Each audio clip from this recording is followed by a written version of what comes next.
শনিবার রাতে বগুড়ার শাহজাহানপুরের বনানী বাসস্ট্যান্ড এলাকার এই আবাসিক হোটেলে স্ত্রী ও ১১ মাসের শিশু সন্তান নিয়ে ওঠেন আজিজুল হক। রোববার সকালে মা আশামণি ও তার ১১ মাসের শিশু সন্তান আব্দুল্লাহ রাফির গলাকাটা মরদেহ উদ্ধার হয়। ঘটনা আড়াল করতে শিশুর দেহবিহীন মাথা ফেলে দেওয়া হয় করতোয়া নদীতে। আশামণির পরিবারকে দেওয়া হয় নিখোঁজের খবর। জড়িত সন্দেহে আজিজুল হককে আটক করে পুলিশ।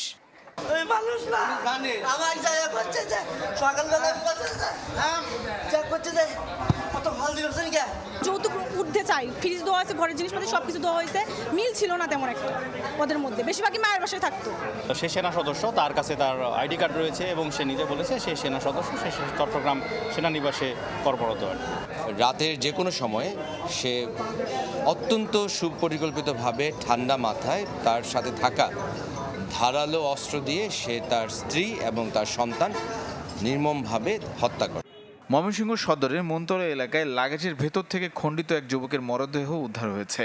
ময়মনসিংহ টাঙ্গাইল সড়কে সুতিয়া নদীর ব্রিজের নিচ থেকে মরদেহটি উদ্ধার হয়। হত্যার কারণ অজানা।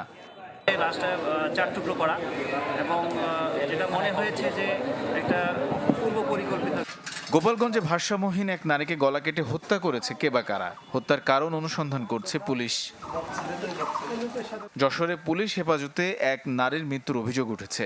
পরিবারের অভিযোগ, শনিবার রাতে অভয়নগর থানার এসআই শিলন ও শামসু আফরোজা বেগমকে বাড়ি থেকে ধরে নিয়ে যায়। পরদিন সকালে হাসপাতালে নেয়ার পথে মারা যান ওই নারী।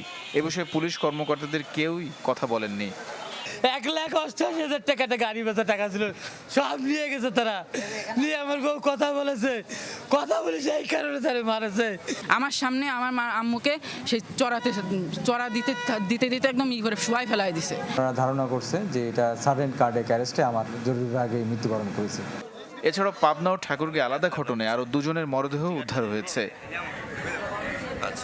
তানিম রহমান, চ্যানেল 24।